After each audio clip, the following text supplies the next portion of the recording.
नमस्कार सभी को।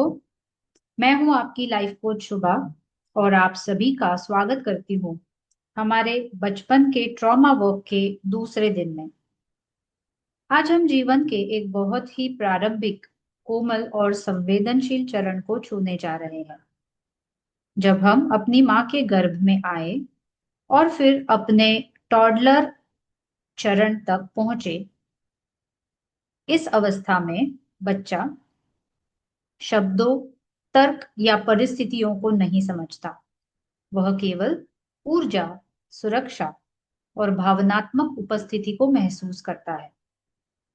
माँ जिन भी भावनाओं से गुजरती है, चाहे वो तनाव हो, डर हो, खुशी हो या आसपास की परिस्थितियों में मिलने वाली सुरक्षा या असुरक्षा की भावना हो, यह सभी भावनाएं बच्चे के अवचेतन मन में यानी कि सबकॉन्शियस माइंड में ऊर्जात्मक छाप यानी कि एनर्जेटिक इम्प्रिंट्स छोड़ देती है। यही वह चरण है जहां हमारी सुरक्षा की भावना, विश्वास और लगाव और अपनापन आकार लेना शुरू करते हैं। इन शुरुआती वर्षों में मिले अप्रिय या चुनौतीपूर्ण अनुभवों की भावनात्मक छाप बच्चे के शरीर और अवचेतन मन में संग्रहित हो जाती है और उसके भविष्य की यात्रा को आकार देती है। इसलिए आइए आज हम अपने जीवन के इस चरण यानी कि हमारे प्रारंभिक शैशव काल पर चिंतन करेंगे। आज की गतिविधि यह है, किसी शांत स्थान पर बैठे या लेट जाएं, आंखें बंद करें और गहरी धीमी सांस लेना चालू करें। अब स्वयं को मां के गर्भ में एक शिशु के रूप में कल्पना करें।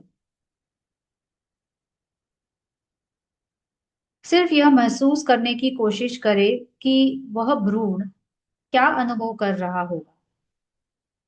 इसके बाद अपना ध्यान जन्म के क्षण की ओर ले जाएं और देखें कि नवजात शिशु क्या महसूस कर रहा होगा। फिर धीरे से अपने प्रारंभिक टॉडलर वर्षों पर ध्यान केंद्रित करें। इस पूरे अनुभव के दौरान शरीर में उठने वाली संवेदनाओं और भावनाओं को सिर्फ नोटिस करें, जैसे गर्माहट, उदासी, खालीपन, डर या चिंता। यहाँ हमें कुछ भी ठीक करने की या बदलने की जरूरत नहीं है। जो भी भावनाएं आए उन्हें बिना जजमेंट के स्वीकार करें। अब आता है चिंतन का भाग। नीचे दिए गए प्रश्नों के आधार पर आप जर्नलिंग करें। प्रश्न पहला, इस गतिविधि के दौरान आपने कौन कौन सी भावनाएं महसूस की? दूसरा प्रश्न, क्या आपको अपने वर्तमान वयस्क जीवन में इन भावनाओं से जुड़े कोई पैटर्न नजर आ रहे हैं? तीसरा प्रश्न, आज जब आप भावनात्मक रूप से असुरक्षित महसूस करते हैं, तो आपकी सामान्य प्रतिक्रिया क्या होती है? और चौथा प्रश्न, उस जीवन चरण में आपके शुरुआती इनर चाइल्ड को सबसे ज्यादा किस चीज की जरूरत थी?